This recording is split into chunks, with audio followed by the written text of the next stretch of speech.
Ils sont venus de plusieurs pays plaider il y a quelques jours la cause de l'agribusiness en Afrique dans le cadre d'un forum.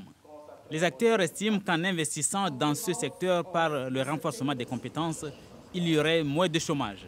L'agrobusiness nous permet d'attirer des investissements nouveaux, permet aussi d'améliorer la technologie et nous permet aussi de booster les productions en distribuant des revenus et en créant davantage des emplois.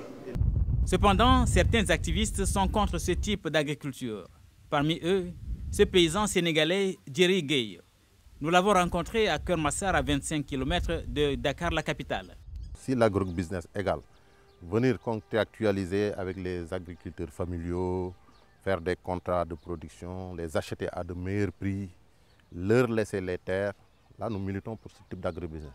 Mais si agrobusiness veut dire venir accaparer les terres des petites exploitations familiales, là nous sommes foncièrement contre ce type d'agriculture.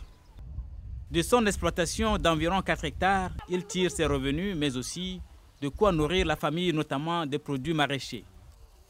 J'ai fait des tomates de table, des tomates grosses, qui vont commencer un peu à donner. Il y a même des fruits mûrs qui ont commencé à sortir. On a aussi fait des plantes aromatiques. On le voit bien, le débat sur l'opportunité ou non de promouvoir l'agribusiness plutôt que les exploitations familiales reste d'actualité. Selon les statistiques de la FAO, 80 à 90% des exploitations agricoles en Afrique sont de type familial. Cette forme d'agriculture assure plus des 3/4 de la production alimentaire de base en Afrique subsaharienne et contribue à hauteur de 30% du PIB sur le continent.